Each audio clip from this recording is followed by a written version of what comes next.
वाहिगुरु जी का खालसा वाहिगुरु जी की फतेह। गुरमुख प्यारिओ, तुसी सारे चढ़दी कला च होवोगे, यही उम्मीद करते हैं।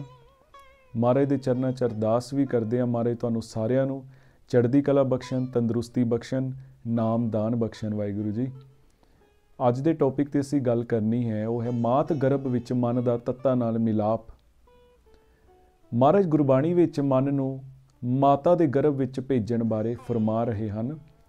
महाराज कहंदे, संजोग विजोग धुरों ही हुआ, पंच धात कर पुतला किया। साहे कै फुरमाइड़ै जी देही विच जियो आए पिया। जिथे अगन पखै पढ़हारे, उर्द मुख महा गुबारे। माता दे गर्भ विच आत्मा दे उत्ते पंजां तत्तां दा आकार दिता जांदा है।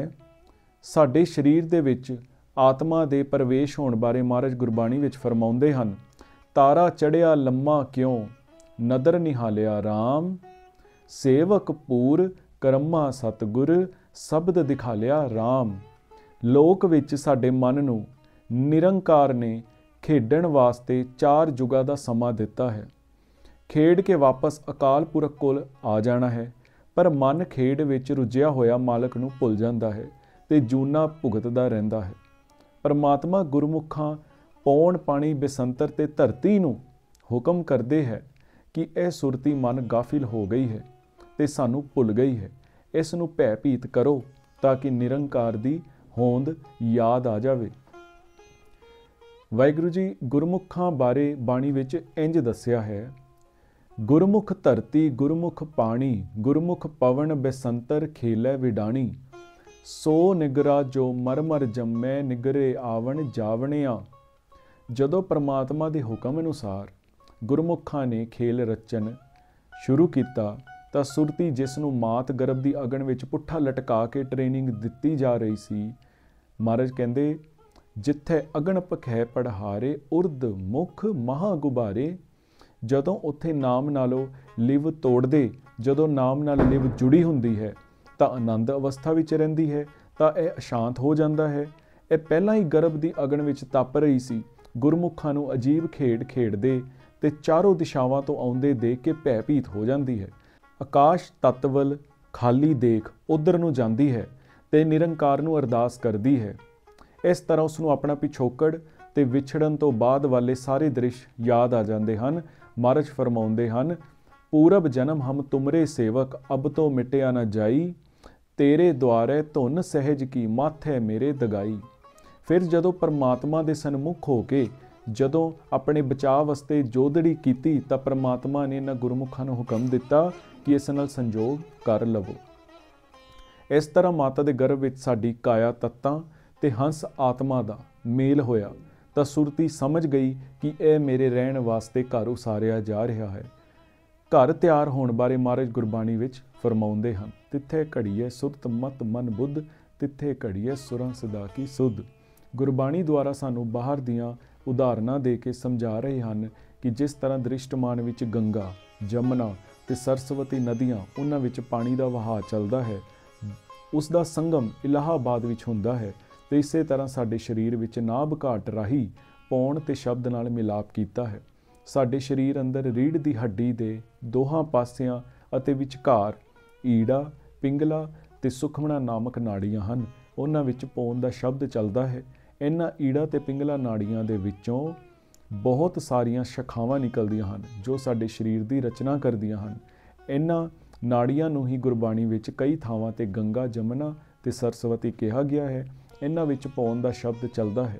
जदों पौण ठंडी हुंदी है तां इस नूं चंद, ते जदों पौण बाहर आउंदी है तां इह गर्म हुंदी है, इस नूं सूरज कहा जांदा है। भाव सारा खेल ही पौण द्वारा चल रहा है। साडे दोहां नेत्रां दे विचकार मत्थे दे हेठले हिस्से विच ईड़ा, पिंगला ते सुखमना दा संगम है, जिस नूं त्रिकुटी कहा जाता है। इत्थे सुखमना बंद हो जाती है। पौण दा शब्द कदे ईड़ा विच वध ते पिंगला विच घट, अते कदे पिंगला विच वध ते ईड़ा विच घट हो जाता है। दोहां सुरां विच पौण दा संतुलन विगड़िया होया है।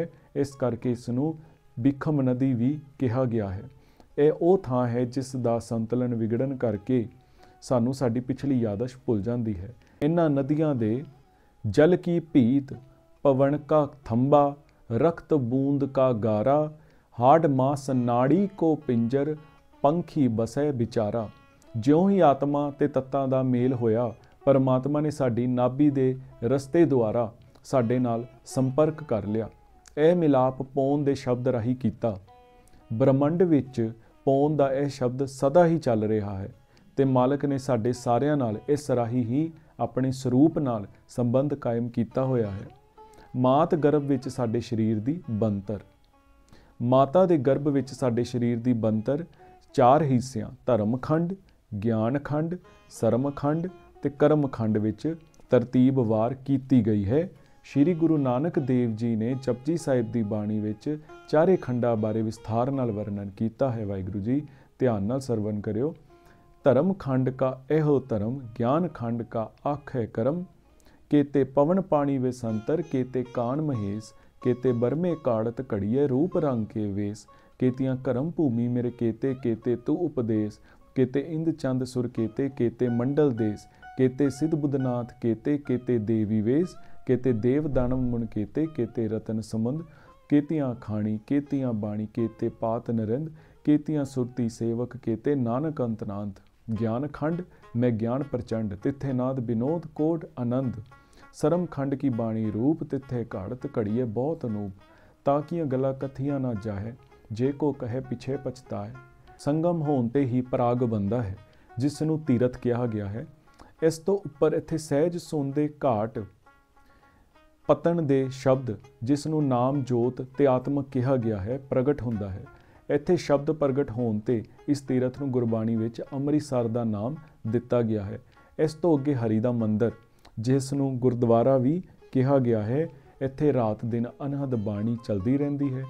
ਅਸੀਂ ਜਦੋਂ ਮਾਤਾ ਦੇ ਗਰਭ ਤੋਂ ਬਾਹਰ ਆਉਂਦੇ ਹਾਂ, ਉਸ ਵਕਤ ਧਰਨ ਤੋਂ ਧੁੰਨੀ ਵਾਲੀ ਸਾਈਡ ਤੋਂ ਵਾਹਿਗੁਰੂ ਜੀ ਨਾਮ ਨਾਲੋਂ ਸਾਡੀ ਲਿਵ ਟੁੱਟ ਜਾਂਦੀ ਹੈ, 9 ਦਰਵਾਜ਼ੇ ਖੁੱਲ੍ਹ ਜਾਂਦੇ ਹਨ ਤੇ ਸੁਖਮਨ ਬੰਦ ਹੋ ਜਾਂਦੀ ਹੈ। ਦੋਹਾਂ ਭਵਰਾਂ ਭਰਵੱਟਿਆਂ ਦੇ ਦਰਮਿਆਨ ਪਹਿਲੇ ਸਿਰੇ ਤੋਂ ਧਰਨ ਦੂਜੇ ਸਿਰੇ ਤੱਕ ਦੇ ਫਾਸਲੇ ਨੂੰ ਭਵ ਸਾਗਰ ਕਿਹਾ ਗਿਆ ਹੈ। ਇਸ ਭਵ ਸਾਗਰ ਨੂੰ ਹੀ ਅਸੀਂ ਸ਼ਬਦ ਦੇ ਸੁਰਤੀ ਦੁਆਰਾ ਪਾਰ ਕਰਨਾ ਹੁੰਦਾ ਹੈ ਤੇ ਇਹਨਾਂ ਦੋਹਾਂ ਸਿਰਿਆਂ ਨੂੰ ਮਿਲਾਣ ਵਿੱਚ ਪੌਣ ਸਹਾਈ ਹੁੰਦੀ ਹੈ। ਮਹਾਰਾਜ ਫਰਮਾਉਂਦੇ ਹਨ, ਦੋਹਾਂ ਸਿਰਿਆਂ ਕਾ ਆਪ ਸੁਆਮੀ, ਖੇਲੇ ਬਿਗਸੈ ਅੰਤਰ ਜਾਮੀ। ਵਾਹਿਗੁਰੂ ਜੀ ਕਾ ਖਾਲਸਾ, ਵਾਹਿਗੁਰੂ ਜੀ ਕੀ ਫਤਿਹ।